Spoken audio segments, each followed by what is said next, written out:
Hello there everybody, it's HeroicLegend here, and we are back with Duel Links. Now, I know I did this already, but for just in case, I'm going to show you the deck list. This is what I've used so far. This is what I used to help me get to gold in the previous season. And of course, it's because I played way more casually. But for anyone who was curious, because I did see a comment on one of the videos of it, my Dynasty Duelist 3 deck. This is the card list. We run Ash Blossom 2. We run Sun Mu 3. We run Lu Jing 2. Now, there's a specific reason for that, and I'll get into it after I finish going through all the numbers you need. We run Lu Zhuang 3. We run Yugioh 2. We run the Ingenious. I believe you run 2 copies of him because he's kind of he give me a dead card in the hand at times, even with his effect. We run 2 Zhang Yuan. We run 3 Guan Yun. We run 2 Zhang De. We run 2 Chao De. And we run 2 Lu Feng. Those are all the monsters. If you're curious on the numbers you need, this is assuming that you've bought the Ash Blossom pack. 3 URs. You need 1, 2, 3, 6. You need 8 SRs. 1, 2, 3, 4, 6. You need 6 normals. And then the rest are rares, which are 1, 2, 3, 7. There's 7 rares. Going into the spells, I run, and this is a personal choice, 3 Parallel Twisters. There's a reason for that. 1 Lightning Storm, which I actually might swap out for, or I just might add in Regeki. 2 Ancient Warrior Saga, 3 visits. 2 Ancient Warrior Saga, Sun Louis Alliance. 2 Saga, Borrowing of Arrows. 2 Saga, East by South Winds. 1 Solemn Judgment. 2 Saga, Defense of Changbang. And 2 Saga, Chivalrous Path, and those are our trap cards. So, numbers total are, there's 42 cards in the deck. Oh, right, the extra deck. Extra deck, 3 copies of Ancient Warrior's Oath Double Dragon Lords. Now then, the explanations for things. So, first off, the numbers. So, if you're counting the Ash Blossoms, in this we have 1, 2, 3, 4, 5, 6, 7, 8, 18, 23 monster cards. 25 if you count the Ash Blossoms as monster cards, or if you just count them as hand traps. We run 12 magic cards and 5 traps, as well as 3 extra deck. There were more, but I removed them because I just, honest to God, did not use them. They were very rarely used. I will be adding some more because this is also a deck list and a deck update. The reason for Ash Blossom is to obviously stop. It's one of the best hand traps, right? You stop them from adding a card from the deck to the hand, stop a special summon from the deck, or stop them from sending a card from the deck to the graveyard. Opening up with 1 in the hand is probably what you would like, but let's just do a sample size, right? So, actually, no, this is the best. So this is a possible hand I could get, and let's just say I'm going. I'll roll a dice for this, but I'll use one of the smaller ones so it's simpler. I can only find the D6 that readily available. Okay, 1 to 3, I'm going first. 4 to 6, the opponent's going first. 1. Okay, so I'm going first. Now, naturally, this is kind of a bad state for me, and the reason why is I actually don't like opening up with our Ingenious Boy here. He's better as a card in the deck. He's not on quite the level of Garnet, but he's close. However, we also have the Saga, which I really do like, and the Alliance. So the Alliance doesn't really do much right now,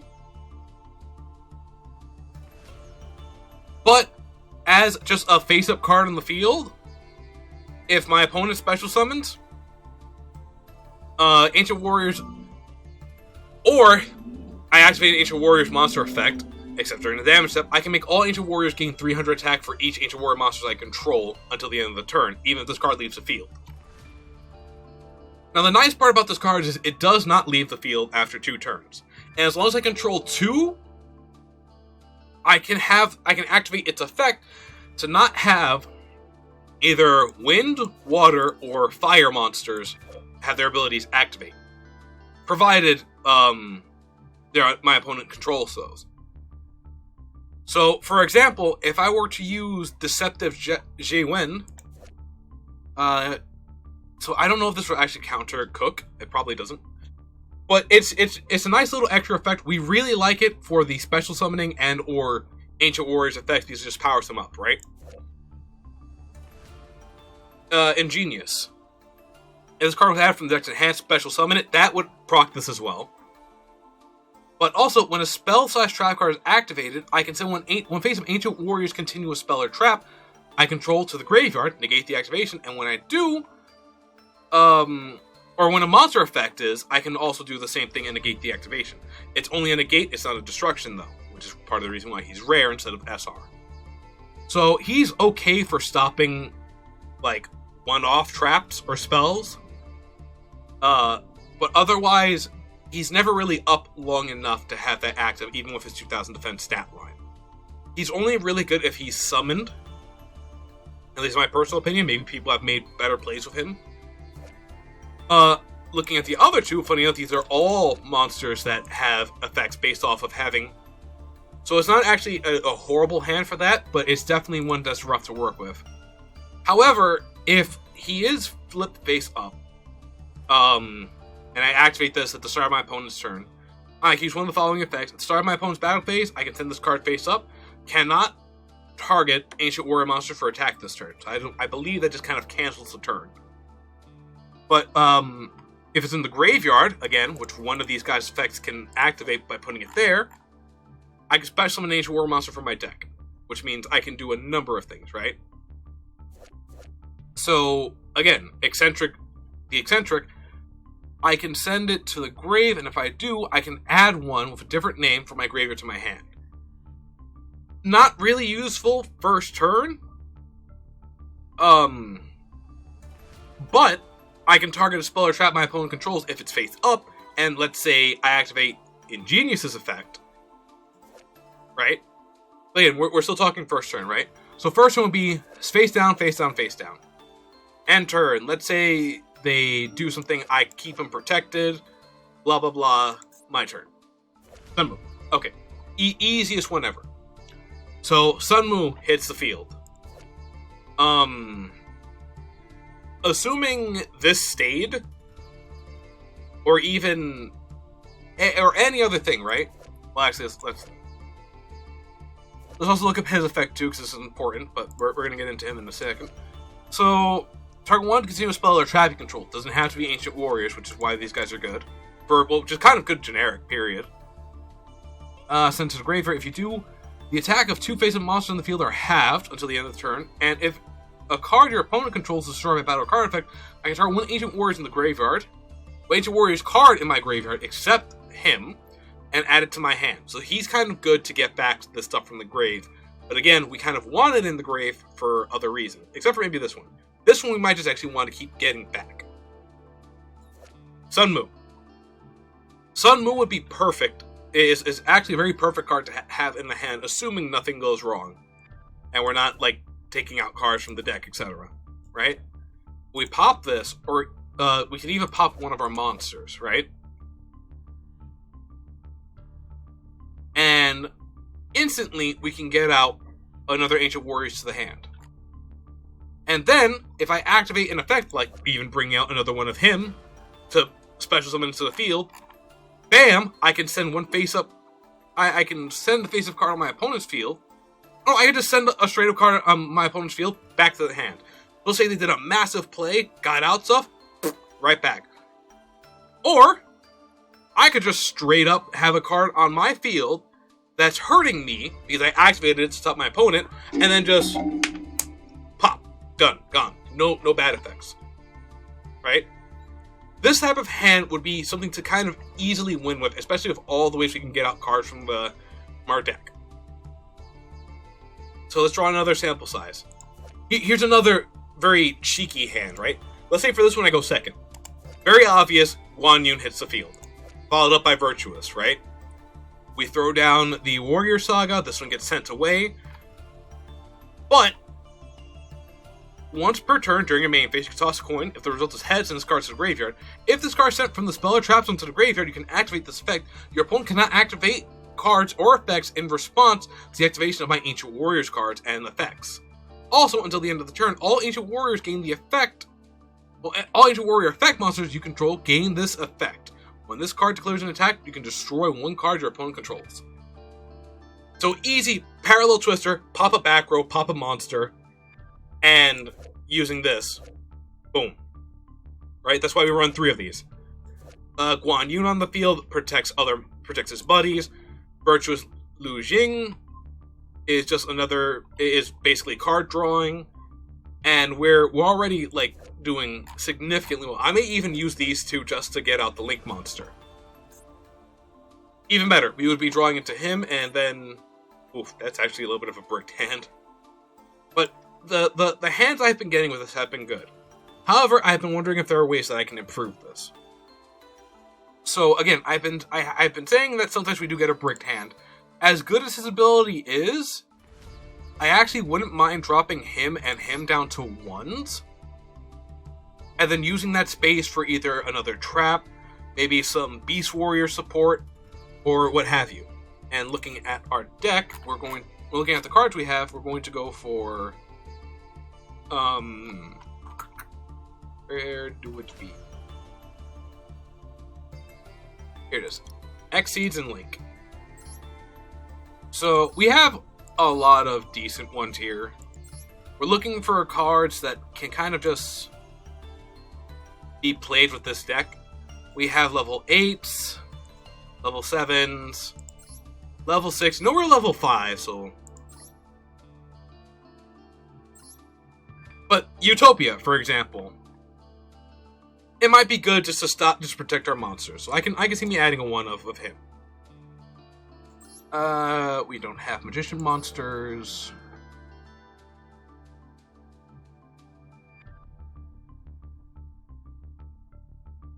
Oh, that actually might not be bad either.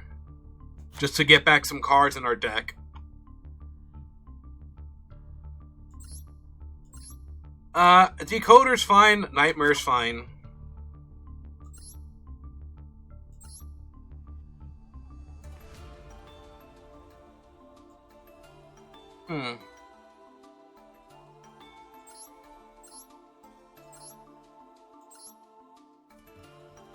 Oh yeah, I forgot I did that.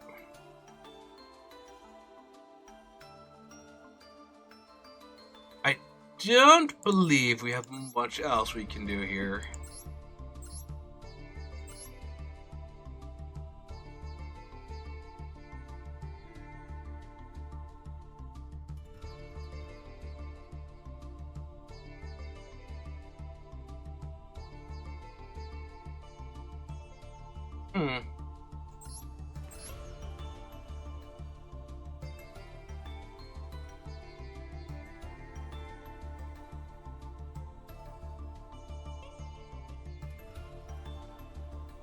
Honestly, just some generic stuff is fine as well. I need to also check one little thing.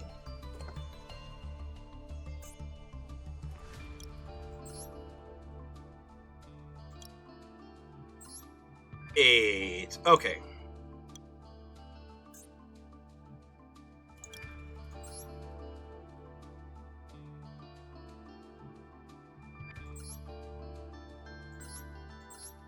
Just some generic ones for just in case.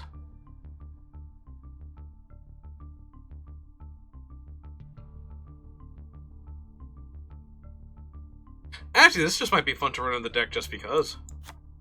That can really mess up my opponent.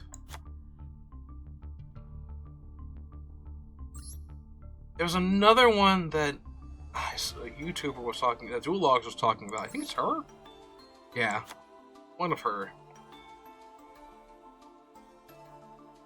Okay. So, let's drop these two from the deck. Update the deck list. I'm gonna actually add in a couple of cards.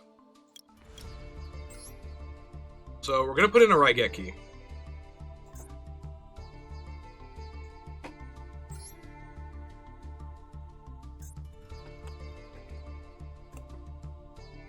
I have... Fui. And I'd actually like to get 3 of these. Or at least 2. That's fine. We can look up Beast Warrior. Not Beats Warrior. Beast Warrior. See what cards we have. Oh. Not a lot.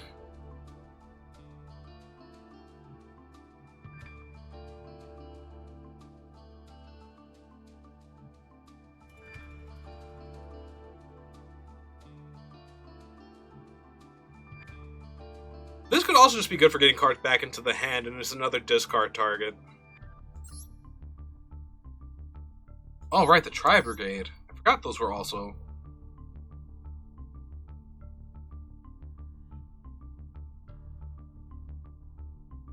It's not bad either, truth be told.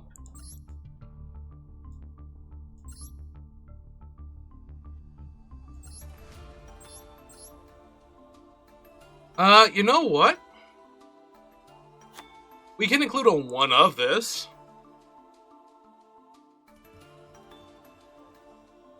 Just because in case we don't have... The last thing we want is for our Beast Warriors to kind of die. Especially if we need them on the field.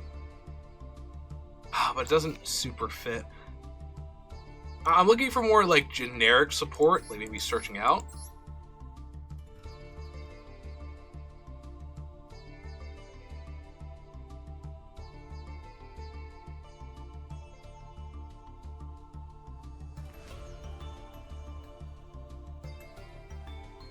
It's not bad. Definitely not bad.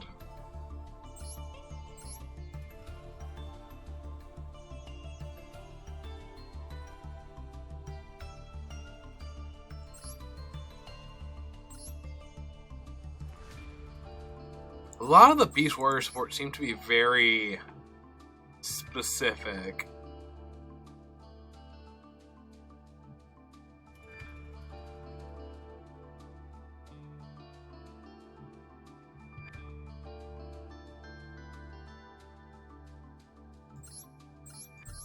Alright, what are we... Truth be told, there really isn't much to change up about the deck. I was just going to add, like, more negation stuff and destruction. I do need to check if there are any... Which of these do I own? I have one Avarice.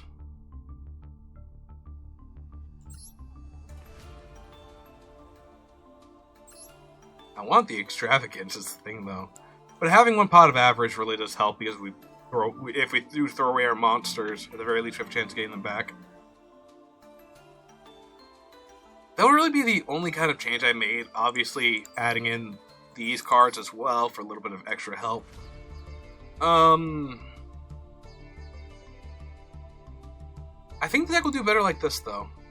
So, for the updated deck list, we've dropped the Eccentric and Deceptive down to 1 copy. We've added in a Raigeki and a Pot of Avarice.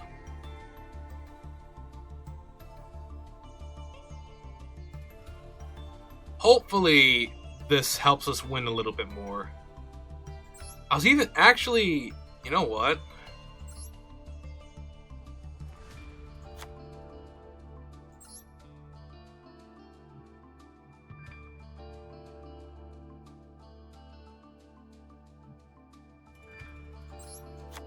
I feel a little bit better with this. So we've also added in an extra Saga Defense and an extra Visit. Now I'm just going to go ahead and do the sample cards again. This is a pretty nice hand. Borrowing, but a South Winds as well is nice. That's bad. This is a really nice hand. Oh my. Actually, this is a perfect hand. Sun Mu, three visits. Sun Mu. The Alliance. You basically activate all your spells. Sun Mu to pop one and get an extra monster from the deck. Right. So I'm going to screenshot this so I can go post it up so people can study it. They can see what they want to add, what they might want to take away, etc., etc. But this has been the deck list. To the commenter, I hope this enlightened you a bit. Or maybe it makes you call me an idiot. I don't know. But regardless, I want to thank you all for watching. I hope you enjoyed the video. If you liked it, you know what to do. Much appreciate you if you do. So if you just want to say, laters.